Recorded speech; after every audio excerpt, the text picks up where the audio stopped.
I'm Trace Mayer, an early Bitcoin thought leader, and I consider myself a monetary scientist, an entrepreneur, a journalist, and an investor.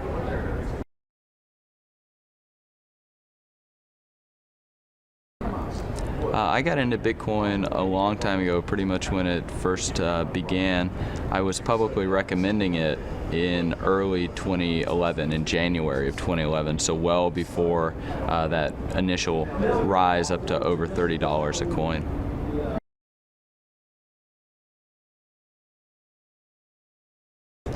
Yes, I was in the seed round investment for BitPay, which is the largest merchant processor. In that before Peter Thiel even, and also I led the seed round for the Armory wallet, which is building out the foundational infrastructure for large corporate adoption of Bitcoin, and also a seed round investor and Series A investor in the Kraken exchange.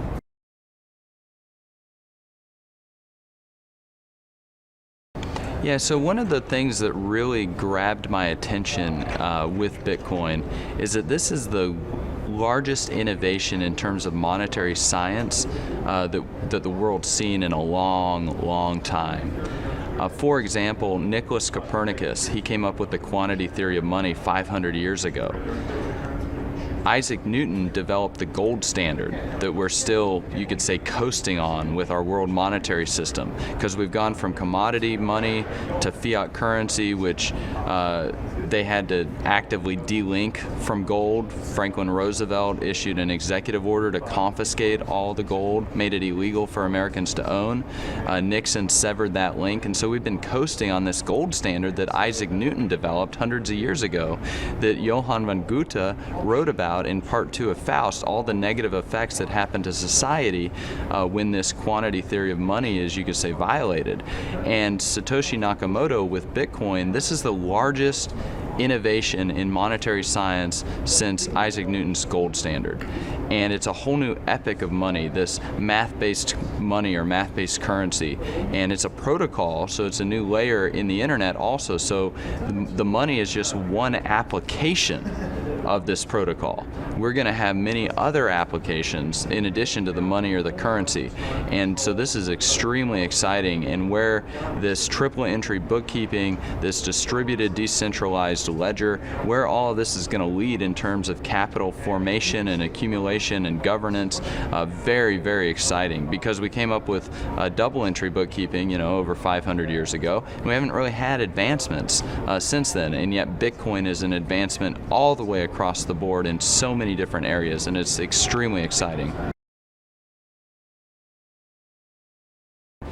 Thousands of years ago, we had single entry bookkeeping. I've got 5 oranges, and then you erase it and you got 4 oranges, and then you erase it and you got 7 oranges. Well, the Medici, they came up with double entry bookkeeping. That's where you have a debit and a credit. And so now we're tracking how we got that 6 orange balance or 12 oranges. But now with Bitcoin, we have the first practical implementation of triple entry bookkeeping. And we basically have the debit and the credit, and then we have the confirmation in the network that that transaction actually happened.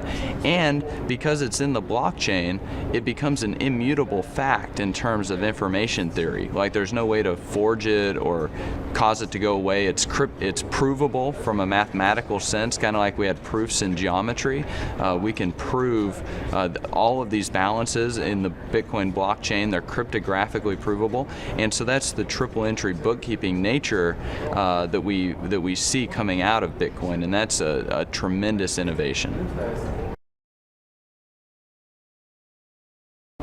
BitPay is a merchant processor.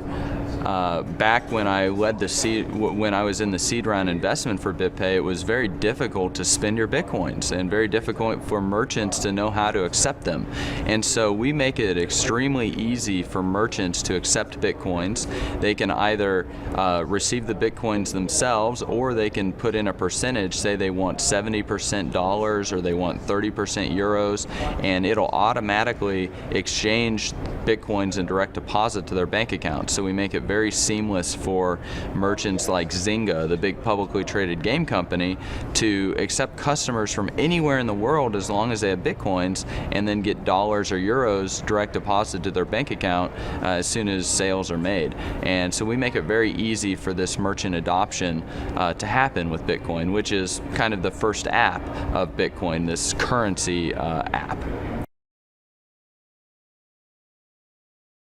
Yeah, and with BitPay we have about 30,000 merchants right now, and that's including one of the and that's including where we might have a merchant processor like Shopify or something that has 70,000 merchants all on their own.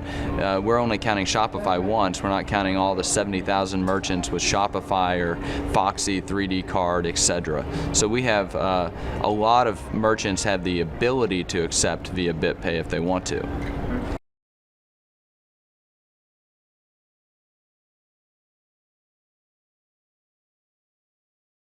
Yeah, so one of the big deals with Bitcoin, and if you read Satoshi's white paper, it's the ability to have a trustless system where you don't need to trust a third party or a central bank or a bank in any way.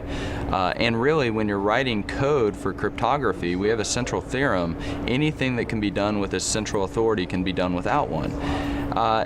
However, in the Bitcoin ecosystem, we need to have ways to organize people and incentivize people with their jobs and to get integration done and stuff like that.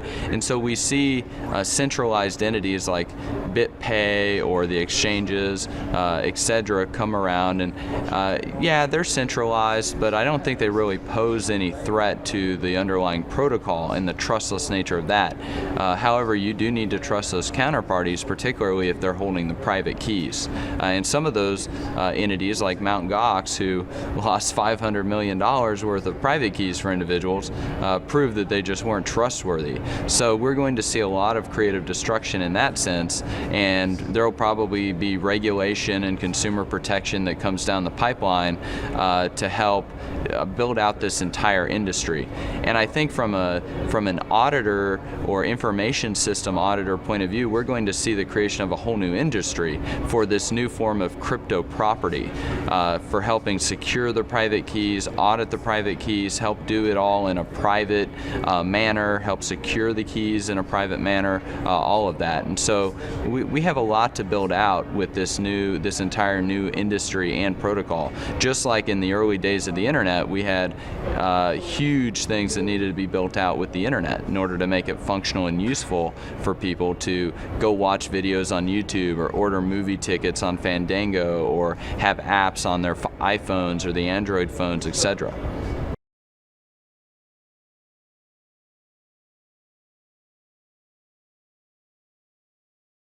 Yeah, so I was actually around when the internet first came about. I mean, I was a little kid, but still, I'm tinkering around on it. I'm playing around with modems that have like 1200 baud, and it's interesting, in the first web browsers there's an error for payment method not specified, kind of like we have a 404 error for page not found. And even way back then, the people designing and building the internet and the web browsers, etc., they had foresaw this time when we would have a way to transfer value merely as data or information. The Byzantine generals problem had not been solved then, which is the big deal with Bitcoin. It solves that problem. You have distributed consensus, distributed trust, but it hadn't been solved back then, and so they, built in this error, payment method not specified, but knowing that in the future we'd have a way to build that out. And so now Bitcoin has come about, solved that technological problem, and so we're going to see a whole bunch of things developed out of that, just like we saw TCP/IP, and then people built layers on top of that, and then entire stacks on top of that, and now we have all types of services that are possible. Bitcoin's going to enable the same type of innovation to happen, and the internet, in my opinion, is going to reconstitute itself because of these new innovations.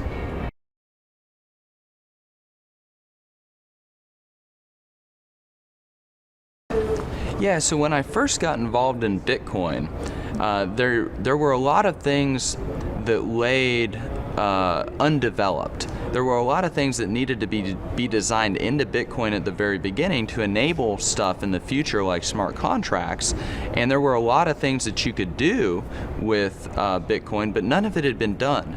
And Alan Reiner, he developed this Armory software, and that helps. What he did is he innovated being able to store your private keys offline.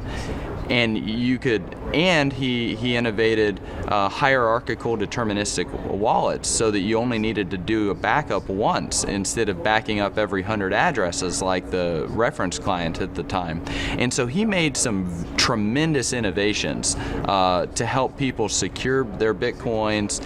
The other thing is Armory never touches your private keys. So you generate all the private keys yourself. Armory never touches them. Armory never holds them or stores them. I mean, you're running this open source software on hardware that you own and control, and that's a big deal because there's no way that Armory can steal your keys, period.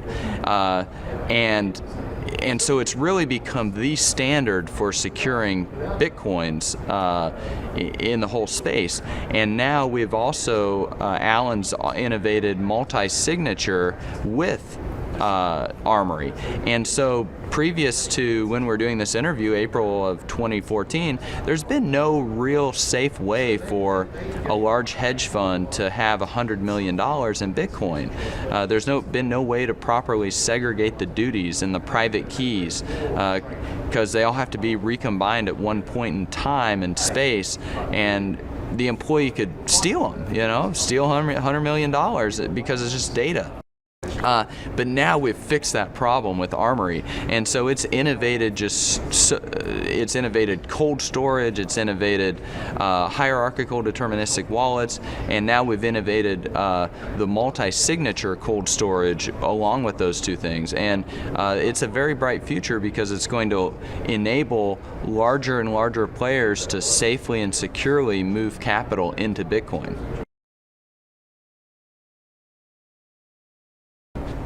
So with Bitcoin, we use a private key to sign a transaction in order to move the Bitcoins around. One of the great things about the protocol is that you can actually have multiple signatures that are required in order to move those Bitcoins around. You can require 2 of 3, 7 of 12, 15 of 20, etc. And we've built that into Armory for the first time from a cold storage perspective. And that's going to allow a lot larger amounts of capital to move into Bitcoin because duties will be properly segregated and the risk of theft will be much lower.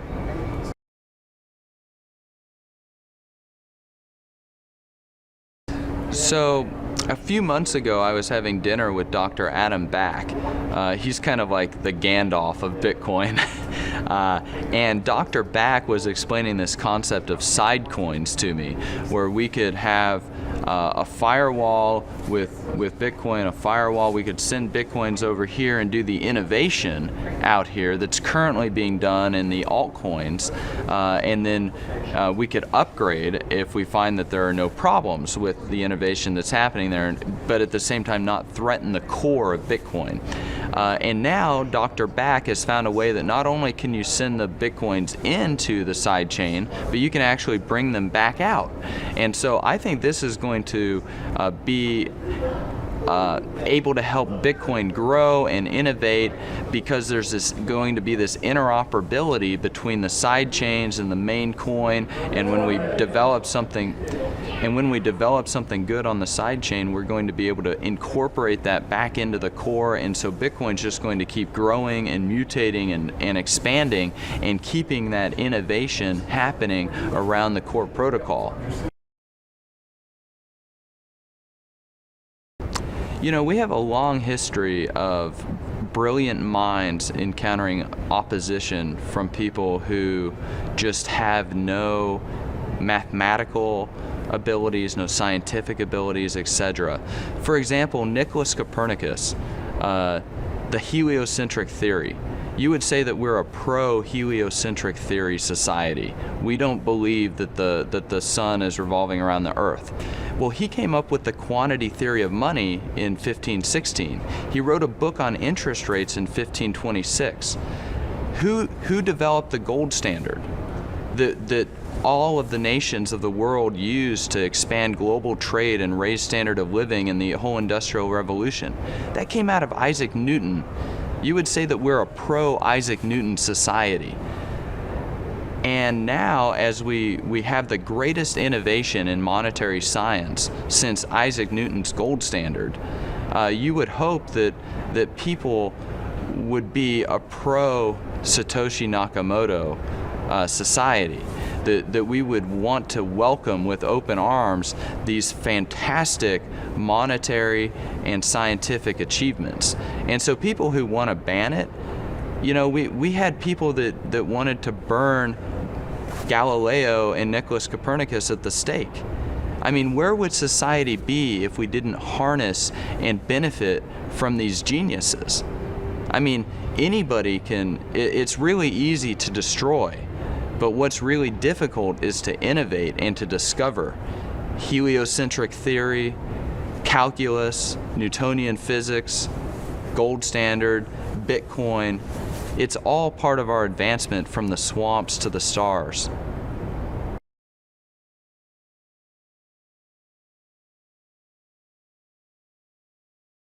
The identity of Satoshi is a very interesting one. Never have we really seen this where society benefits in such a tremendous way, and yet the innovator of that, the discoverer of that, is able to retain their privacy. We don't know if it's an individual, we don't know if it's a group of people, we don't even know if it might be an alien for all we know. I mean, we don't know. But at the end of the day, it's just mathematical code and software code. And that stands on its own. The theory, graph theory, vector calculus, algebraic equations like the Pythagorean theorem, they stand on their own regardless of whoever the personality is that discovered them or Archimedes' principle. So, it would be kind of, part of me is interested to know like who Satoshi is. I heard a joke like, what is a Dorian? It's an unconfirmed Satoshi. And, maybe that's part of the mystique of the story. These cypherpunks going, back decades, it would fit very much into the culture out of which Bitcoin came. But I don't know that it's necessarily, it's completely irrelevant to the functioning of Bitcoin because we have the code to read. But it would be kind of fun to know.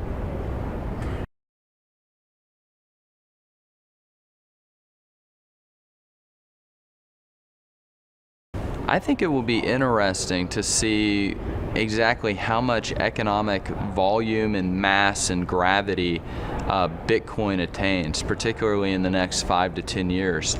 Already it's just pulling in so much human capital into its vortex, and all of that's leading to innovation and discovery and things of that nature. If we saw just 1% of the assets in offshore tax haven bank accounts come into Bitcoin, we're looking at millions of dollars per Bitcoin at current value. We don't know what's going to happen with the Yellen coin or the Draghi coin. They're just printing them with reckless abandon with quantitative easing and zero interest rate policy and all the counterparty risk with the banks, etc. So we don't necessarily know what's going to happen with that, but I think that a significant portion of gold's market cap, which is attributed to no counterparty risk, equity-based, Bitcoin shares that. And so as Bitcoin continues to stay around, as more confidence is gained in it by market participants, I think we're going to see more and more capital being allocated into Bitcoin because people will find that it's a great place to store their value and store their capital. And even if just 1% of the market cap of gold, which is about $7 trillion, if 1% of that were to move into Bitcoin, you're still looking at a market cap 10 times larger than what it is today. But how many Bitcoins are unsaleable because people lost the private keys? How many are people just going to sit on pretty much indefinitely, because what would they rather buy?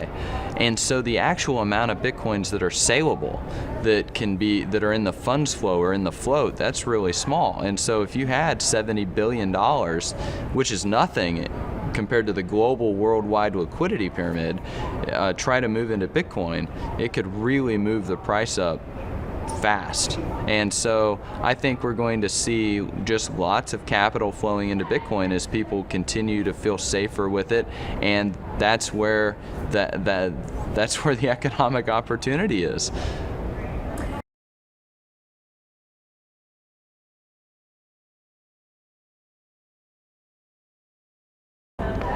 Yeah, so it's very difficult to kind of see all the activity that's going on with Bitcoin. We recently just introduced the payments channel, so a lot of transactions are happening off blockchain, so people don't even see those transactions.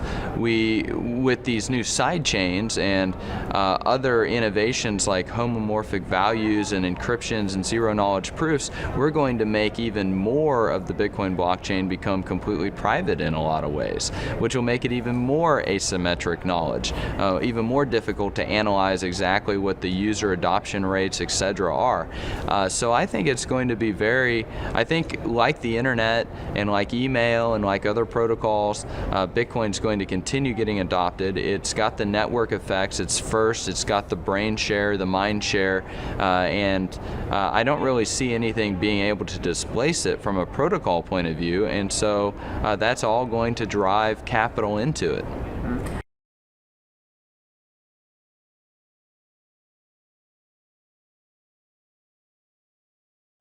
Yeah, so I was trying to put some type of a petroleum product into my truck to actually clean out the engine. I mean, I don't know how my car works. I know how to pump. I know how to put gas in it, but even oil changes, I go to a mechanic to get my oil changes done. Cars are very complex.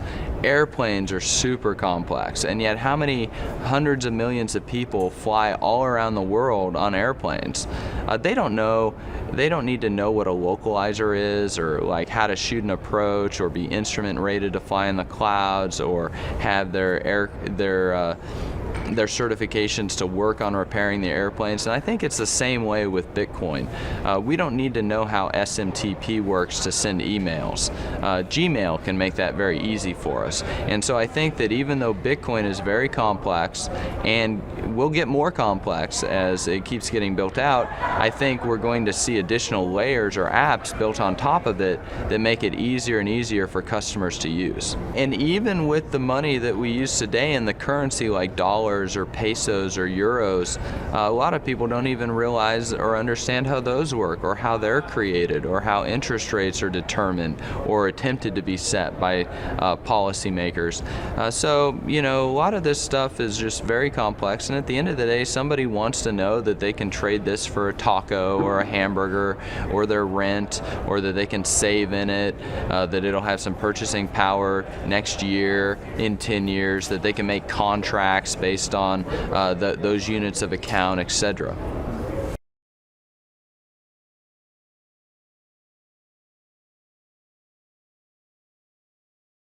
I think that Bitcoin's got a lot of potential, and we're going to be building all of it out. It's a huge technological advance, a huge monetary science advance. It's also economically censorship resistant. So that's going to help people perform the pricing and economic calculation without the interference from centralized authorities or third parties. This will be incredibly helpful for unleashing all types of economic innovation and economic calculation. The economy will get a lot more efficient, which is, that's all going to be extremely positive for society. In terms of myself, I've written the freebitcoinguide.com that people can learn and get started with Bitcoin, and I have a couple of blogs at runtogold.com and also howtovanish.com, where we help people take control of their privacy, protect themselves from identity theft and other problems in this digital age.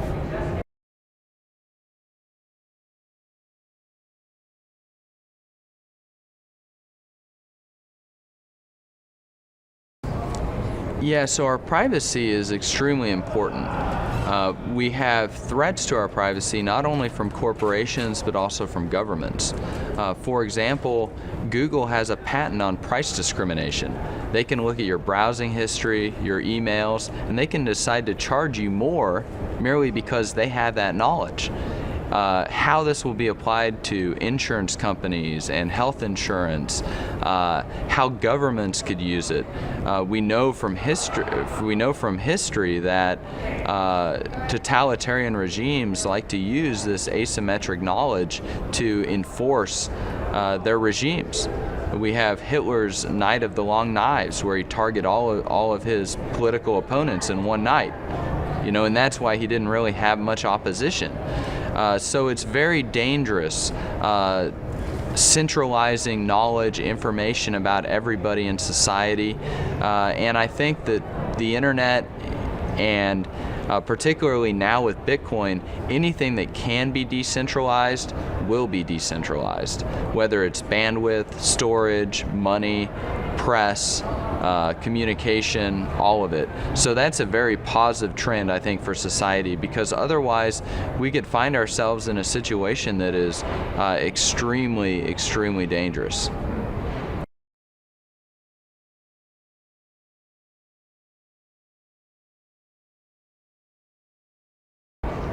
So one of the great things about Bitcoin is that it's censorship resistant. And we like to talk about that from a BitTorrent point of view, that you can't just shut the network down. But I think that it's important to look at it that it's economically censorship resistant. We had Alan Greenspan testify twice before Congress back in the 90s that central banks, plural, stand ready to lease gold in increasing quantities should the price rise. Now, if you own a lot of something, why run a cartel to keep the price down? Because we're seeing the price being suppressed, not supported, and not by users, but by owners, and not for obvious reasons. The reason that the central banks want to suppress the price of gold is to maintain control over their fiat paper franchises. Their ability to issue what we use as currency is infinitely more valuable than the price of a portfolio asset. Because with that, they're able to manipulate interest rates through price controls, and interest rates regulate production over time for the entire economy. So they're able to engage in forms of economic censorship across the entire economy because of the control they have over the monetary systems. But now we're seeing that the central banks are losing control. For example, the Bundesbank requested 800 tons of gold from the Fed, and the Fed said, we're not going to give it to you. We'll give you 50 tons a year for the next 8 years. And so I think that Bitcoin, because it's censorship resistant, it's going to have this incredible effect on the economic censorship that central authorities have attempted to do through their control and manipulation of the fiat paper franchises. And that's going to be a very interesting thing, because Ludwig von Mises, the great Austrian economist, he said that you can't understand the importance of sound money without understanding that it's a bulwark against despotic inroads on the part of governments. It belongs in the same class as constitutions and bills of right. And so gold, silver, and now Bitcoin, just like freedom of speech, because Bitcoin really is just speech, they're not just essential commodities, but they're essential checks and balances in the political machinery.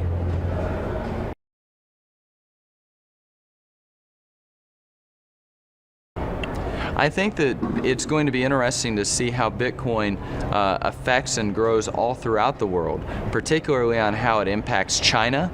We already see in Africa that technology is far outpacing their governmental structures. Cell phone towers just pop up, and so Bitcoin is going to get rapidly adopted in that continent, which is a huge continent, and so it's going to be very interesting to see how Bitcoin just grows and metastasizes and outruns and outcompetes a lot of these regulatory, centralized, trusted parties, because it's trustless and it allows so many other things to be built in a trustless way.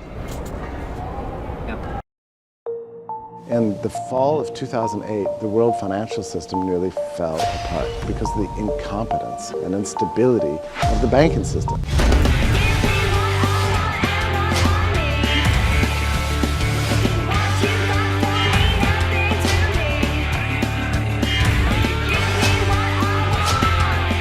With Bitcoin, anyone can send and receive any amount of money anywhere in the world, basically for free. And there's nothing that the big banks or politicians can do to stop it.